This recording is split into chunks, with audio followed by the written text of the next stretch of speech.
Pasaules biržas pagājušajā nedēļā atkal bija vērams nemieris, kas uzreiz atspoguļojas arī mūsu reģiona akciju tirdzniecība. Tā Nasdaq OMX Tallinn, kuru visvairāk ietekmē ASV un Eiropas akciju kustība, šoreiz zaudēs 7%, kur kopējais Baltijas benchmark indeks nedēļas laika zaudē 5,9%. Pašmāju biržas apgrozījums šoreiz pieturēs pie pusmiljonu latu robežas. Investoru uzmanības centrā jau tradicionāli farmācijas preparātu ražotāji, kuram šoreiz pievienojas Ullens Kudras akcijas. Paaugstināts apgrozījums ar Grindex akcijiem bija vērojams pirmdien.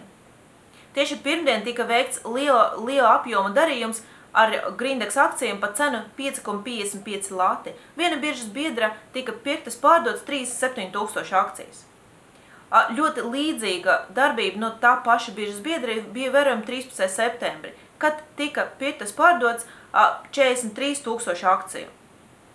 Šoreiz Grindekam ir sasniegts zemākais cenu līmenis kopš 2010. gada martā.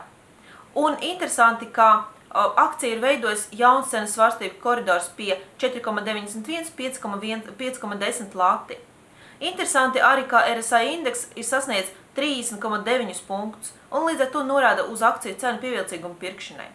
Pagājušas nedēļas laikā uzņēmums zaudē vairāk kā 10% no savas kapitalizācijas. Paaugstināt apgrozījumu ar Ullens Kudras akcijiem mēs varam redzēt jau kopš 19. septembra. Interesanti, ka šīs aktivitātes kāpums ir saistīts ar 3. oktobri sagaidāmo ārkārtas akcionāru sanāksmi, un tieši pirms šī notikuma liela akcionāri veic vairākus darījumus.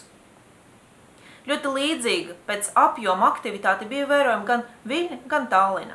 Interesanti, ka jau vairākas nedēļas pēc kārtas apgrozījuma pamatu Tallinas birža veido darījumi ar Olympic Entertainment Group. Arī pagājušajā nedēļā šī akcija veidoja 1/3 no kopējā apgrozījuma. Interesanti arī, ka apgrozījums ar Olympic Entertainment Group pieaug ceturtdienas, un to jau vairākas nedēļas pēc kārtas veido liela apjoma tieši darījumi.